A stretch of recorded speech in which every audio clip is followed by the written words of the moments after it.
August 28, 2025. The world's eyes are on the South China Sea. The Philippines has just released a new national map, directly challenging China's sweeping territorial claims. This isn't just a map, it's a bold political statement, officially naming the waters within its exclusive economic zone as the West Philippine Sea.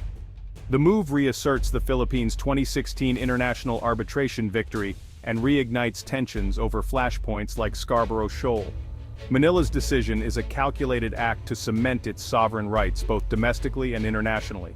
For years, the Philippines protested China's 9-line. Now it's fighting back with official documentation backed by international law. This marks a shift from mere diplomatic protests to a permanent public record of its stance.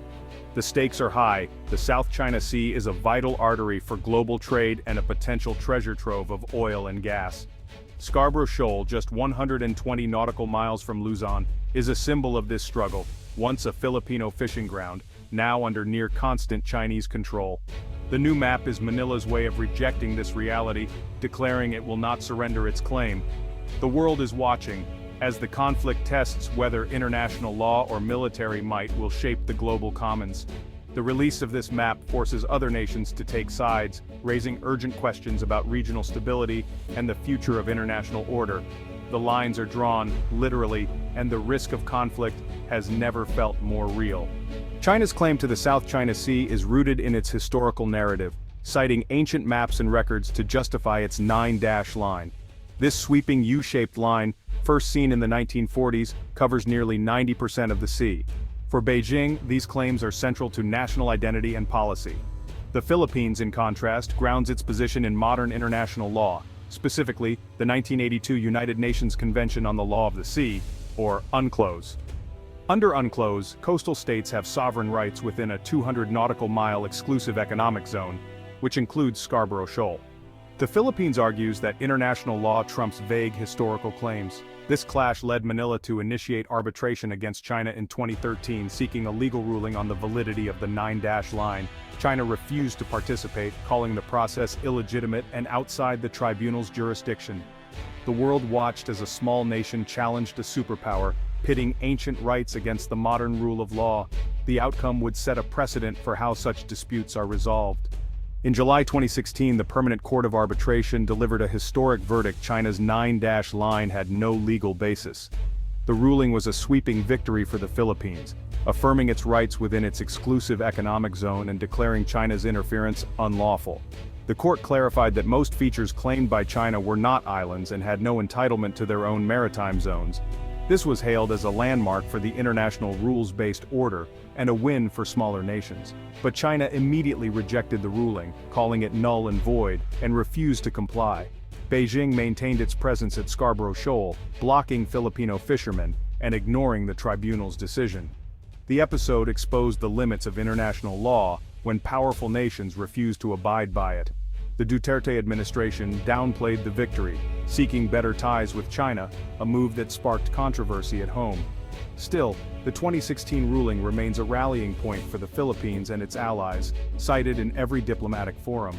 While it didn't change the facts on the water, it permanently delegitimized China's expansive claims in the eyes of the world.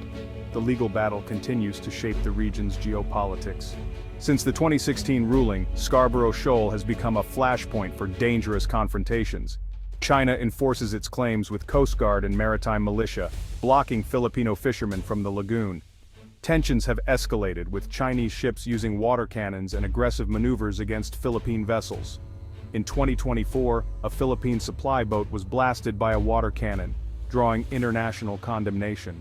Manila now documents and publicizes these encounters, embedding journalists to expose China's tactics. Social media and news outlets broadcast every incident, turning each patrol into a global event. The risk of miscalculation is high. One wrong move could trigger a wider crisis. Both sides accuse each other of provocation, but the reality is a perilous game of brinkmanship. The need for de-escalation and a stable code of conduct has never been more urgent. The conflict has moved into cyberspace, with Google updating its Maps platform to reflect the Philippines' official terminology. Within the Philippine Exclusive Economic Zone, South China Sea became West Philippine Sea, a symbolic victory for Manila. For millions, the digital map now reinforces the Philippines' legal and political claims. The update was celebrated as a form of international recognition, aligning Google with the 2016 arbitral ruling. China condemned the change, calling it a political move and accusing Google of taking sides. The episode highlights how tech companies can influence global perceptions and become players in geopolitical disputes. In the digital age, map labels shape narratives and legitimacy as much as navies do. The West Philippine Sea on Google Maps became a talking point, raising global awareness of the dispute. The battle for territory now includes the struggle for narrative, and sometimes the most powerful lines are drawn by algorithms. Facing an assertive China, the Philippines has strengthened its alliance with the United States. The 1951 Mutual Defense Treaty, reaffirmed in recent years, now explicitly covers attacks in the South China Sea. Joint military exercises like Balikatan have grown in scale, enhancing readiness and deterrence. The Enhanced Defense Cooperation Agreement gives the U.S. expanded access to Philippine bases, allowing rapid response to crises. Beyond the U.S., the Philippines has deepened ties with Japan, Australia, and European nations, all supporting a rules-based maritime order. Freedom of navigation operations by these partners challenge excessive claims and signal global concern. International groupings like the G7 call for peaceful resolution and adherence to UNCLOS. This network of alliances gives the Philippines leverage it could never achieve alone. While it can't match China's military might, it's not standing alone in the standoff. These partnerships are central to defending its sovereignty and maritime rights. Scarborough Shoal is just one flashpoint in a region riddled with overlapping claims. The South China Sea is contested by China, the Philippines, Vietnam, Malaysia, Brunei, and Taiwan, each with its own arguments. China's 9-dash line puts it at odds with nearly all its neighbors. Over the past decade, China has built artificial islands, installing airfields and military systems, shifting the region's strategic balance. The sea is a vital shipping lane. 1/3 of global maritime trade passes through, worth over $3 trillion annually.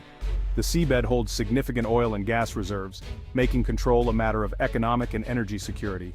For China, it's about maritime power. For the US and allies, it's about freedom of navigation and upholding international order. The stakes are global. Any conflict here could disrupt the world economy. Control of the South China Sea is about more than sovereignty. It's about commerce, energy, and military dominance. That's why a dispute over a small atoll can have such far-reaching consequences. Scarborough Shoal is locked in a tense standoff. China's Coast Guard and maritime militia maintain a constant presence, blocking access and normalizing control. The Philippines responds with regular patrols, asserting sovereignty and documenting Chinese activities. These encounters are tense, with ships shadowing each other and testing red lines.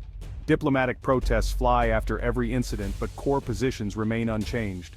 The risk of miscalculation is ever present. Armed vessels operate in close quarters, and a single accident could escalate rapidly. The region's stability depends on the professionalism and restraint of those on the front lines. Diplomatic channels remain open but strained, with little progress toward resolution. The balance is delicate, and the world watches for any sign of escalation. Experts see the 2016 arbitral ruling as a powerful tool for the Philippines, but its impact is limited by China's defiance. Legal scholars urge Manila to build a coalition of nations supporting a rules-based order, using the ruling to diplomatically isolate China. Security analysts warn that frequent on-the-water incidents have created a tinderbox and call for crisis management mechanisms to prevent escalation. The U.S.-Philippines alliance is seen as a key deterrent against further aggression. Political experts note that nationalism in both countries narrows the room for compromise. Some suggest cooperation on practical issues like joint fishing or environmental protection as a way forward, though progress is slow. The Scarborough Shoal standoff is a microcosm of a larger global contest: law versus might. What happens next will shape peace and stability in Asia and beyond. The world is watching China's response to the new map, the actions of the US and allies, and whether both sides can step back from the brink. The future of this critical waterway, and the principles that govern it, hangs in the balance.